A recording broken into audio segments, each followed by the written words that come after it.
जसले मुक्ति पाइसक्यो उसैलाई मुक्तिदाता जन्मनुभयो भनेर सुनाउनु भनेको पहिले नै पेटभरि खाएको मान्छेलाई फेरि भात खुवाए जस्तै होइन र? एकछिन सोच्नुहोस् त कि हामीले क्रिसमसको क्यारोल रङ एड्रेसतिर लिएर हिँडिरहेका त छैनौँ। विश्वासीलाई भेट्नु क्यारोल गाउनु गलत होइन, तर एउटा प्रश्न, टार्गेटेड अडियन्स को हो?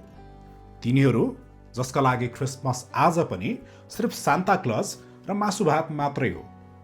मित्रहरू, क्यारोल भनेको सेलिब्रेसन मात्र होइन, home delivery of good news हो। क्यारोल विश्वभर कसरी गाइन्छ? क्यारोल घरतिर मात्र होइन, सार्वजनिक स्थानमा गाइन्छ। पार्कमा, सडकमा, मलमा जसले सुन्न पनि चाहेका छैनन् उनीहरूमा चाहिँ पुग्ने कोसिस गरिन्छ। किनकि क्यारोल भनेको क्रिस्चियनको लागि सेलिब्रेसन मात्र होइन, गैर क्रिस्चियनको लागि प्रोक्लेमेसन यानि कि घोषणा हो। अनि अर्को कुरा, क्रिसमस सुरु हुन साथ एउटै कुरा सुनिन्छ, यसपालि क्यारोल कहिले खेल्ने? तर वेट, एउटा कन्फ्युजन के छ भने क्यारोल खेल्ने हो कि गाउने? मित्रहरू, देउसी भैलो जस्तो चाहिँ क्यारोल खेलिँदैन, क्यारोल गाइन्छ। तर समस्या चाहिँ शब्दमा होइन, शैलीमा छ। हामीले बिस्तारै क्यारोललाई इसाईहरूको देउसी भैलो बनाइदिएका छौँ।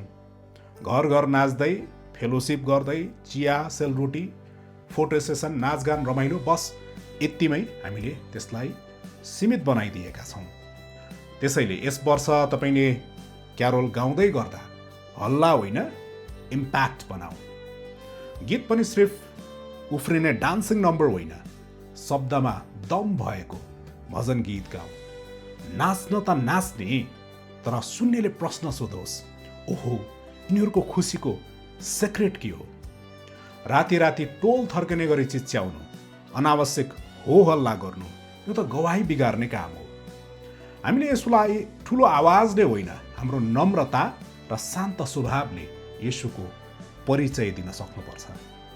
क्यारोल सकेपछि खाली हात नफर्कौँ, केही दिएर फर्कौँ।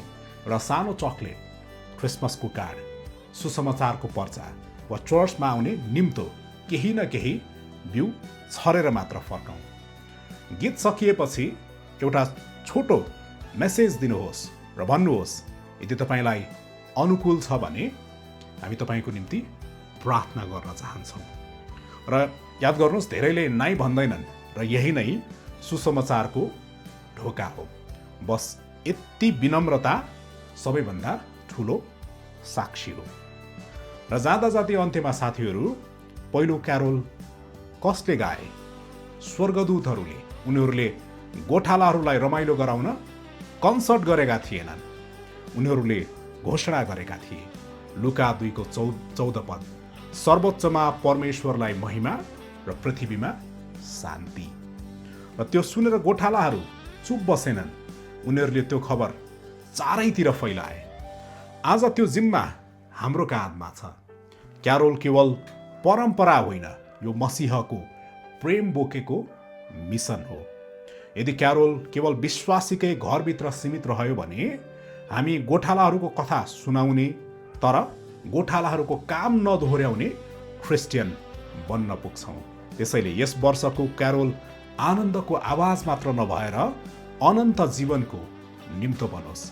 घरतिर होइन, टोलतिर, भित्र होइन, बाहिर, विश्वासी होइन, अविश्वासीको ढोकातिर। यस्तो क्यारोल येशूलाई सबैभन्दा मन पर्ने उपहार हो। जय मसीह, मेरी क्रिसमस।